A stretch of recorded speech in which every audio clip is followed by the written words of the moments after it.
మీకు ఈ వీడియో నచ్చినట్లయితే వీడియో క్లిక్ చేసి ఛానల్కి సపోర్ట్ చేయండి. అయ్యో ఆద్య, అస్మిత నన్ను రామలక్ష్మి ముందు అలా నిలబెట్టింది. ఇప్పుడు ఏం చెప్పినా కూడా రామ నమ్మడం లేదు. నీకు దండం పెడతాను ఆద్య, రామలక్ష్మి అంటే నాకు ప్రాణం ఆద్య, నేను రామలక్ష్మి లేకుండా బతకలేను, నేను అలా ఏ తప్పు చేయలేదు ఆద్య అని శౌర్య ఇక ఆద్యని బతిమలాడుకుంటుంటాడు. చూడండి సార్, మీరు ఇలా నాకు చెప్తే ఏమీ లాభం లేదు. ఇప్పుడు నేనే కాదు, ఎవరు చెప్పినా కూడా రామ వినే పరిస్థితులు అస్సలు లేదు. మీకు మీరే ఏ తప్పు చేయలేదని రామ దగ్గర ప్రూవ్ చేసుకుంటే కానీ రామలక్ష్మి నమ్మే పొజిషన్లో లేదు. ఈ విషయంలో నేను ఇది మాత్రమే చెప్పగలను, ఇక ఎటువంటి సహాయం చేయలేను సార్. ఎందుకంటే రామ దగ్గర మీరు అటువంటి పొజిషన్లో ఉన్నారు కాబట్టి మీకు మీరే ఏ తప్పు చేయలేదని నిరూపించుకునే ప్రయత్నం చేయండి సార్ అని ఆద్య వెళ్ళిపోతుంది. ఇక మంగళ స్నానాలకి కావాల్సిన ఏర్పాట్లన్నీ కూడా రఘురామ్ వాళ్ళ ఇంటి దగ్గర, శౌర్య వాళ్ళ ఇంటి దగ్గర అన్నీ జరిగిపోతూ ఉంటాయి. అప్పుడే బిట్టు పరిగెత్తుకొని బామ్మ దగ్గరికి వస్తాడు. నానమ్మ నాకు అన్ని స్వీట్లు పెట్టండి నానమ్మ, నేను ఒక పట్టు పట్టేస్తాను అని అడుగుతూ ఉంటాడు. అవన్నీ ఇప్పుడు కాదురా, అవన్నీ పెళ్ళిలో, అప్పుడు నువ్వు ఖాళీ చేతులే, కానీ ఇప్పుడు నువ్వు అదిగో అక్కడున్నవన్నీ కూడా సర్దిపెట్టు అని అక్కడున్న పనులన్నీ చేయమని చెప్తూ ఉంటుంది. అవునా, ఇప్పుడు కాదా పెట్టేది అని బిట్టు అడుగుతూ ఉంటాడు. వచ్చిన బంధువులందరినీ కూడా దగ్గరుండి రఘురామ్ రిసీవ్ చేసుకుంటూ ఉంటాడు. అప్పుడే శౌర్య మంగళ స్థానానికి కూర్చొని, దేవుడా ఎలాగైనా ఈ పెళ్లి జరిగేలా చూడు దేవుడా అని రామలక్ష్మికి ఫోన్ కాల్ ట్రై చేస్తూ ఉంటాడు. అప్పుడే కానీ రామలక్ష్మి ఫోన్ ఎక్కడో గదిలో ఉంటుంది. రామలక్ష్మి ఫోన్ లిఫ్ట్ చేయదు. ఇక జానకి రామలక్ష్మిని రెడీ చేసి మంగళ స్నానాల కోసం బయటకు తీసుకొస్తూ ఉంటుంది. శౌర్య తలకి బాగా నూనె పెడుతూ ఉంటారు. శౌర్య ఏమో మాటికి కాల్ ట్రై చేస్తూ ఉంటాడు రామలక్ష్మికి. రామలక్ష్మి ఫోన్ లిఫ్ట్ చేయట్లేదండి, కావాలనే తీయట్లేదా, లేకుంటే ఏమనుకొని తీయట్లేదు, అసలు హాయిగా సంతోషంగా జరగవలసిన నా పెళ్ళి అసలు జరుగుతుందో లేదో, ఏం జరుగుతుందో ఏంటో కూడా తెలియని పరిస్థితిలో ఉన్నానేంటి అని శౌర్య ఇక ఆలోచిస్తూ బాధపడుతూ ఉంటాడు. జానకి రఘురామ్ దగ్గరుండి బంధువుల్ని ఇక రిసీవ్ చేసుకుంటుంటారు. అప్పుడే రామలక్ష్మి అక్కడున్న ఏర్పాట్లన్నింటినీ కూడా చాలా బాధగా చూస్తూ ఉంటుంది. అప్పుడే ఆద్య అక్కడికి వస్తుంది. రామ, ఒకసారి నేను చెప్పేది కూడా ఆలోచించరామా, ఈ పెళ్లి చేసుకోరామా, చూడు పెద్దమ్మ పెద్దనాన్న ఎంత సంతోషంగా ఉన్నారు, నీ పెళ్లి జరిగితే వాళ్ళు చాలా సంతోషంగా ఉంటారు రామా అని ఆద్య చెప్తూ ఇంకా నచ్చ చెప్పడానికి ట్రై చేస్తూ ఉంటుంది. ఎందుకు ఆద్య నువ్వు ఇలా మాట్లాడుతున్నావు, ఈ పెళ్లి జరిగితే వాళ్ళు జీవితాంతం బాధపడాల్సి వస్తుంది, అలా బాధ పెట్టడం నాకు ఇష్టం లేదు, అందుకే ఈ పెళ్ళి నేను ఆపేస్తాను అని రామలక్ష్మి అంటూ ఉంటుంది. అయినా నువ్వెందుకు ఇలా మాట్లాడుతున్నావో నాకు అస్సలు అర్థం కావడం లేదు, ఆ కోచ్ ఎటువంటి వాడు, నీకు చెప్పిన తర్వాత కూడా నువ్వెందుకు ఇలా మాట్లాడుతున్నావు అని రామలక్ష్మి అడుగుతూ ఉంటుంది. నేను నీ మాటలే కాదు రామ, శౌర్య సార్, ఆ కోచ్ సార్ మాటలు కూడా విన్నాను అని శౌర్య ఆద్యకు చెప్పినవన్నీ కూడా రామలక్ష్మికి ఆద్య చెప్తూ ఉంటుంది. ఏదో కూల్ డ్రింక్ ఇచ్చింది, అది తాగిన మరుక్షణం నేనేం చేశానో నాకేమి గుర్తులేదు, తెలియకుండానే అన్నీ జరిగిపోయాయి ఆద్య అని శౌర్య చెప్పిన మాటలన్నీ కూడా ఆద్య చెప్తూ ఉంటుంది. నువ్వు చెప్పిన మాటల్లో ప్రూఫ్స్ ఎలా కనిపించాయో శౌర్య సార్ చెప్పిన మాటల్లో కూడా ప్రూఫ్స్ అదే విధంగా కనిపించాయి రామా, అందుకే ఒకసారి శౌర్య సార్ని అర్థం చేసుకోమని చెప్తున్నాను, ఆయన మాటల్లో నాకు నిజాయితీ కనిపిస్తుంది అని ఆద్య అంటూ ఉంటుంది. అంటే ఏంటి ఆద్య, ఆ నిజాయితీకి ఆధారాలు లేవని కదా అర్థం, అతను చేసిన తప్పులకి నా దగ్గర ఆధారాలు ఉన్నాయి, అది తెలిసి కూడా నేను కోచ్ చేతిలో మోసపోయి తాళి కట్టించుకొని జీవితాంతం బాధపడమని చెప్తున్నావా అని రామలక్ష్మి అడుగుతుంటుంది. అది కాదు రామా అని ఆద్య చెప్తూ ఉంటుంది. ప్లీజ్ ఆద్య, ఈ విషయంలో నాకు ఇంకేం చెప్పకు, నన్ను వదిలేసేయి అని రామలక్ష్మి అంటుంది. రామలక్ష్మి ఇక ఫోన్ తీయట్లేదు కాబట్టి ఆద్యకు కాల్ చేస్తాను అని శౌర్య మంగళ స్నానం నుంచే లేచి పక్కకు వస్తాడు. ఇక ఆద్యకు కాల్ చేస్తాడు. ఆద్య కూడా ఫోన్ పక్కకు వచ్చి లిఫ్ట్ చేస్తుంది, మాట్లాడుతూ ఉంటుంది. చెప్పండి సార్ అని అడుగుతూ ఉంటుంది.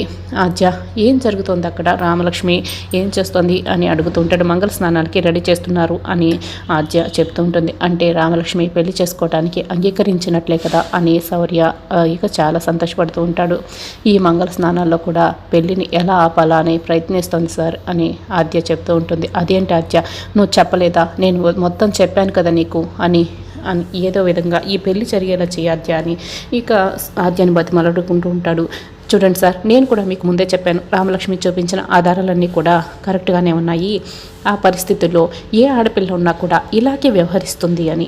రామలక్ష్మి మమ్మల్ని ప్రాణానికి ప్రాణంగా ప్రేమించింది కాబట్టి ఇంకా ఆ వీడియోని బయట పెట్టలేదు. అదే వేరొక అమ్మాయి అయి ఉంటే మాత్రం ఈ పాటికి ఆ వీడియోని బయటపెట్టి ఈ పెళ్ళిని ఎప్పుడూ ఆపేస్తుండేది. మీరు తప్పు చేస్తుంటే ఈ పెళ్ళి ఆగిపోవడం వల్ల శిక్ష అనుభవిస్తారు. ఒకవేళ తప్పు చేయకపోతే అది కఠోరమైన శిక్ష అవుతుంది. కాబట్టి మీరు ఇప్పుడు మీ మనస్సాక్షిని నమ్ముకోండి. మీరు ఏ తప్పు చేయలేదని ఏదో విధంగా నిరూపించుకోవడానికి ప్రయత్నించండి. ఇంతకు మించి నేను చెప్పడానికి ఏమీ లేదు అని ఆర్య ఇక ఫోన్ పెట్టేస్తుంది. రే శౌర్య, ఈ టైంలో ఫోన్ ఏంటి, రారా మంగళ స్నానానికి అని శౌర్య వాళ్ళ నాన్న పిలుస్తూ ఉంటాడు. ఇక రఘురామ్ ఫోన్ చేస్తూ ఉంటే ఫోన్ తీరు. అదేంటి రఘు, ఎందుకు కంగారు పడుతున్నావు అని బామ్మ అడుగుతూ ఉంటుంది. కుమరవారి ఇంటికి వెళ్ళి గరికె బుట్టి తీసుకురమ్మని శివరాంని పంపించాను. అప్పటి నుంచి ఇప్పటి వరకు రాలేదు. ఏంటి ఇంకా తీసుకురాలేదా? ఇంకా కార్యక్రమం ఎలా మొదలు పెడతాం అని అడుగుతూ ఉంటారు. అప్పుడే బిట్టు కూడా ఇదంతా వింటూ ఉంటాడు. ఒరే బిట్టు, అక్కడ ఏం జరుగుతుంది అని వెంకట్రావు అడుగుతూ ఉంటాడు. మా నాన్న గరికె బుట్టి కోసం వెళ్ళి అప్పుడు అనగా వెళ్ళాడు, ఇంకా తీసుకురాలేదు అని అంటూ ఉంటాడు. అయితే నేను క్షణంలో తీసుకొచ్చేస్తాను, చూస్తూ ఉండు అని అంటూ ఉంటాడు. ఏంటండి, ఎక్కడికి వెళ్తున్నారు అని పద్మ అడుగుతూ ఉంటుంది. మీ అన్నయ్య నాపై చాలా కోపంగా ఉన్నారు కదా కిషోర్లా మాట్లాడినందుకు. ఇప్పుడు చూడు, గరికె బుట్టి క్షణంలో తీసుకొచ్చి ఎలా మెప్పిస్తాను అని వెంకట్రావు వెళ్తాడు. ఇంకా బయటకు వచ్చి అక్కడున్న గరికటి ఒక 4-5 ముక్కలు పీకి గరిక అంటే గడ్డి, బుడ్డి అంటే అని మందు బుడ్డిని చేతులకు తీసుకుంటాడు. ఈ మందు బావగారికి పడదు కాబట్టి మందు నేను తాగేసి బుడ్డి తీసుకెళ్తాను. గరిక బుడ్డి రెడీ అయిపోయాయి. వీళ్ళకి ఎప్పుడు తెలుగు వస్తుందో ఏంటో, బావగారి దగ్గర మార్కులు కొట్టేస్తాను అని మందు తాగి ఇదిగో గరిక బుడ్డిని తీసుకొచ్చాను అని లోపలికి వస్తాడు. ఏంటండి, ఏముంది మీ చేతుల్లో చూపించండి అని పద్మ అడుగుతూ ఉంటుంది. అమ్మ, నీకెందుకు చూపిస్తాను, నేను బావగారికే చూపిస్తాను అని చేతుల్ని వెనక్కి పెట్టుకుంటాడు. బావగారు గరిక బుట్టి నేను తీసుకొచ్చేసాను అని అంటూ ఉంటాడు. కుమార్ వారి వీధికి వెళ్ళి అంతలోనే ఎలా తీసుకొచ్చేశారు అని రఘురామ్ అడుగుతూ ఉంటాడు. దానికోసం కొమ్మల వారి వీధి వరకు వెళ్ళడం ఎందుకు, ఇదిగో గరిక బుడ్డి అని చేతిలో ఉన్న గడ్డిని ఖాళీ మందు బాటల్ని చూపిస్తూ ఉంటాడు.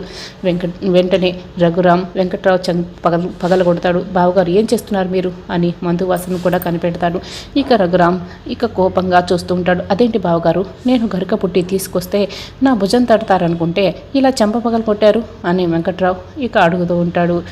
బుద్ధుందా మీకు, ఇలా పట్టపగలే మందు తాగి మందు సీసాన్ని తీసుకొస్తారా అని రఘురామ్ అరుస్తుంటాడు. అన్నయ్య అంటూ పద్మ ఇక అడ్డుగా ఉంటుంది. ఇలా పట్టపగలే మందు తాగినందుకు మీ ఆయనకు బుద్ధి చెప్పాలి, అన్నయ్య అంటూ నాకు అడ్డు చెప్పడం కాదు అని రఘురామ్ ఇక అరుస్తూ ఉంటాడు. ఏంటి, రాంగ్ బట్టని నొక్కేసినట్టున్నాను, గరిక బుట్టి అంటే ఇది కాదా అని వెంకట్రావు ఇక మనసులో అనుకుంటుంటాడు. గరిక బుట్టి అంటే ఇది కాదు, మట్టి కుండ అని అర్థం అని రఘురామ్ అంటూ ఉంటాడు. పెళ్లికి ముందే వాళ్ళకి కానుకలు చెల్లించి గరిక బుట్టిని ఇంటికి తీసుకొచ్చి దాన్ని అందంగా అలంకరించి పెళ్లి పూర్తయ్యే వరకు దాన్ని మండపంపైనే ఉంచి పెళ్లి తర్వాత ఆ గరిక బుట్టిని అమ్మాయితో పాటే ఇచ్చి సాగనంపుతారు. అలా చేస్తే అంతా శుభం జరుగుతుందని అని రఘురామ్ చెప్తూ ఉంటాడు. అంతటి శుభం జరిగే గరిక బుట్టిని ఈ మందు బాటలతో పోల్చి ఎలా మాట్లాడతారా, వెళ్ళండి అని రఘురామ్ గట్టిగా కోపడుతూ ఉంటాడు. పాపం మా అమ్మాయికి సబ్జెక్టు లేక ఇలా పెదనాన్న చేతిలో దెబ్బలు తిన్నాడు అని బిట్టు ఇక మెల్లగా రామలక్ష్మితో చెప్తూ ఉంటాడు. రామలక్ష్మి ఊరుకో అంటూ ఉంటుంది. ఇంతటి తెలివిగల అల్లుడు వచ్చింది కాబట్టి మా కూతురు బతికిపోయింది, వాడు వెనక వెళ్ళుంటే మా కూతురు ఎరక పిచ్చిదైపోయింది అని పద్మను చూస్తూ మాట్లాడుతూ ఉంటుంది. ఇక ఆద్యకి కాల్ చేస్తాడు. ఆద్య అమెరికా వెళ్ళిన తర్వాత పెళ్లి చేసుకోవడం ఇష్టం లేకపోతే ఇక్కడే పక్కన ఏదో ఒక గుడిలో పెళ్లి చేసుకుని తర్వాత అమెరికా వెళ్ళిపోదాం, నువ్వు నీ నిర్ణయం చెప్పు ఆద్య అని అడుగుతూ ఉంటాడు. ఏంటి ఆదిత్య ఇలా మాట్లాడుతున్నావు, పెళ్ళి అని ఎందుకు నన్ను ఇలా విసిగిస్తున్నావు, మా నాన్న ఆచూకీ తెలిసే వరకు నేను పెళ్లి చేసుకోను అని ఆద్య ఇక కోపంగా ఫోన్ కట్ చేస్తుంది. అనుకుంటూ ఆదిత్య వాళ్ళ నాన్నకి వెళ్ళి ఈ విషయం అంతా చెప్తాడు. వెంటనే శేషు అక్కడున్న ఒక ఫ్లవర్ వాజన్ తీసుకుంటాడు, నేలకేసి పగలగొడతాడు. ఏంటి నాన్న అని ఎన్నిసార్లు కలవరిస్తుంటుంది, ఏంటి నాన్న తప్పిస్తే ఇంకెవరు వద్దా, పెళ్ళి ఇష్టం లేదా అని అరుస్తూ ఉంటాడు. అమ్మ చనిపోయింది, ఉన్న ఒక్కగానొక్క నాన్న కనపడకపోతే మరి ఏ ఆడపిల్లైనా ఇలాగే ప్రవర్తిస్తుంది కదా అని ఆదిత్య వాళ్ళమ్మ అంటూ ఉంటుంది. అసలు వాడు ఎప్పుడో చచ్చాడు, శవం దొరకలేదు కాబట్టి ఇప్పటి వరకు ఇలా ఆగి ఉన్నాము.